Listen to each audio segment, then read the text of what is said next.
If someone put a gun to your head right now, would you know what to do? What if you were backed into a corner by a knife-wielding psycho, or trapped in a heated confrontation that's seconds away from turning violent? Most people think that street fighting is just about learning some knockout moves, but there's a hell of a lot more to it than that. Let's check it out.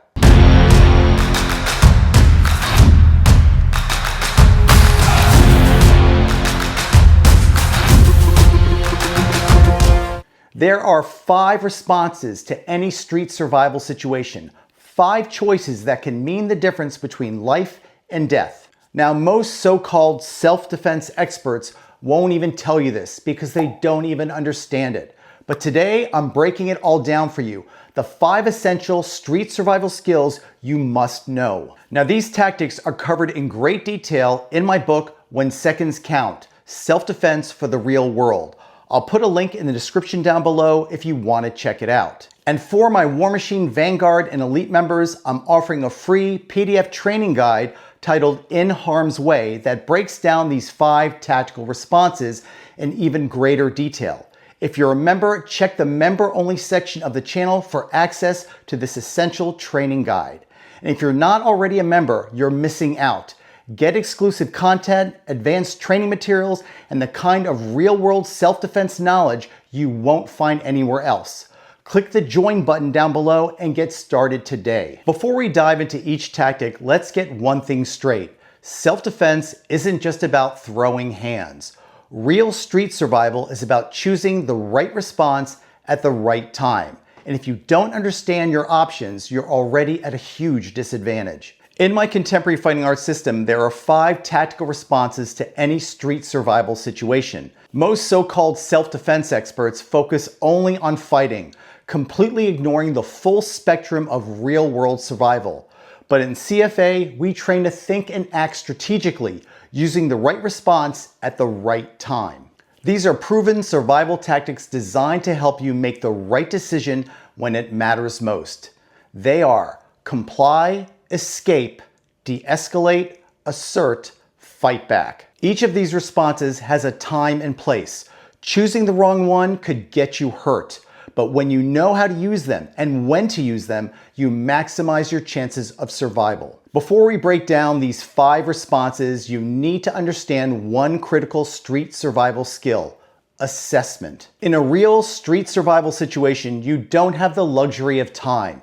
You need to read the situation quickly and make the right call. That's where assessment skills come in. Threat assessment is the process of rapidly gathering and analyzing information, then accurately evaluating the level of danger.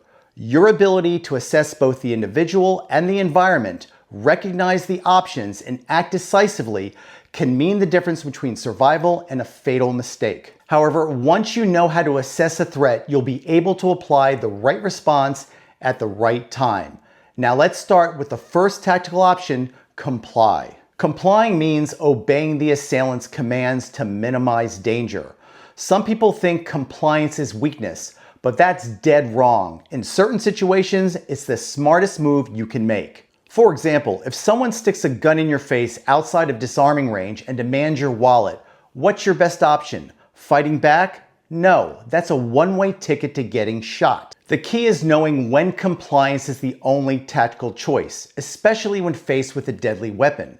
If the attacker's goal is to take your property, like cash, a watch, or your car, resisting could turn a robbery into a murder. Your life is worth more than your belongings.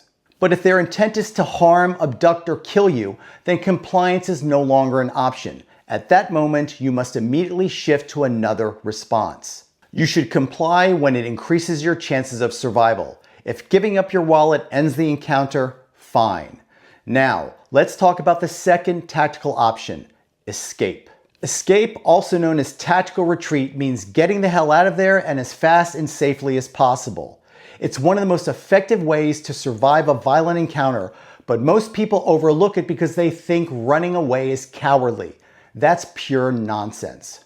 In a street survival situation, your goal is to survive. If you can remove yourself from the danger without engaging, that's a victory. For example, if someone pulls out a knife, but there's enough distance for you to safely escape, that's your moment to run.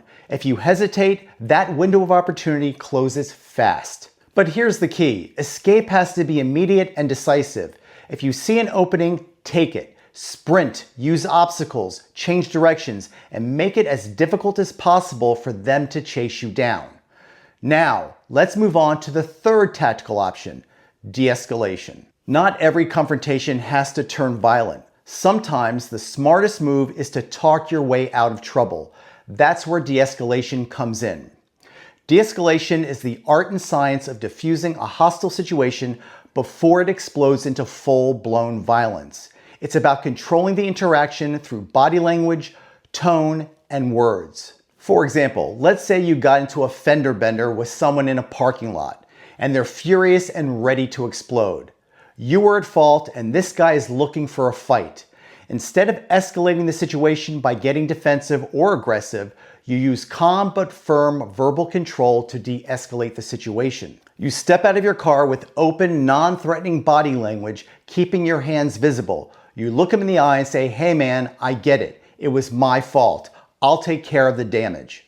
But here's what most people get wrong. De-escalation isn't about being weak or submissive.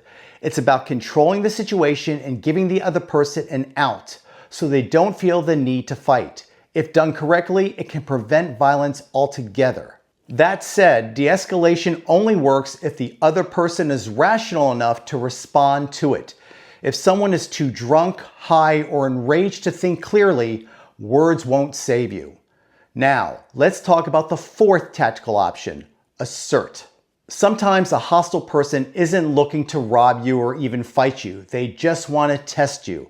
They're looking for trouble, trying to provoke a reaction, and waiting to see if you'll back down. This is where assertion becomes your best response. If you've seen my videos, how to handle a confrontation like an alpha male and how to handle a stare down, you already know that some people thrive on intimidation. They'll throw out verbal jabs, posture aggressively, and push your buttons, all to see if you're an easy target.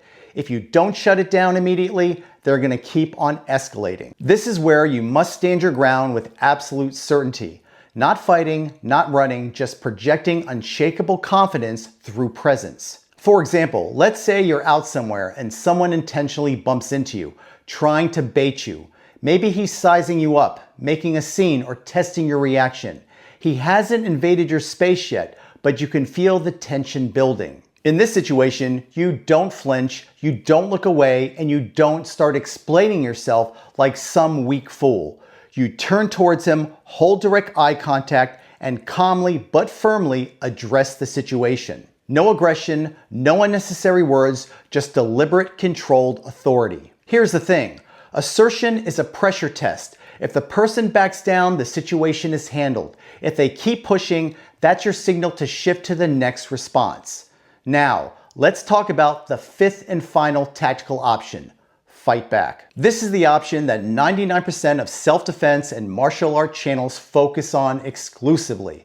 But the reality is, fighting back is just one of 5 possible responses.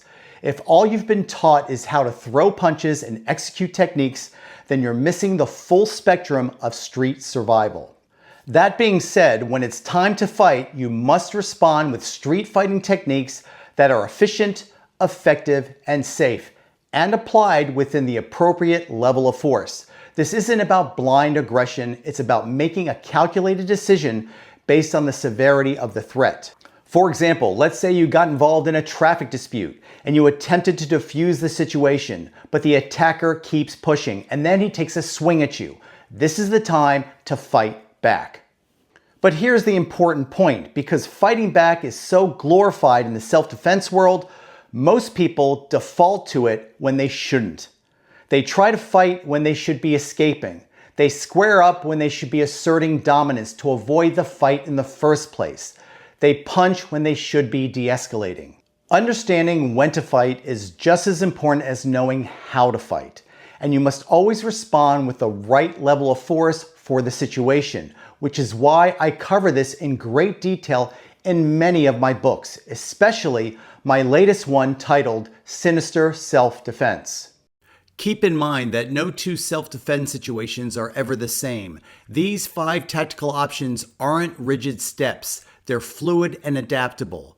For example, a confrontation might start with de-escalation, but if the threat suddenly turns violent, you may have to fight back. And once you neutralize the threat, the next logical move could be escape. Now that you know CFA's 5 tactical responses, you have a complete street survival strategy. Not just the same old recycled garbage every so-called self-defense expert is pushing these days. You now see the full picture. Street survival isn't just about fighting. It's about making the right decision at the right time. Thanks for watching, and I'll see you at the next video.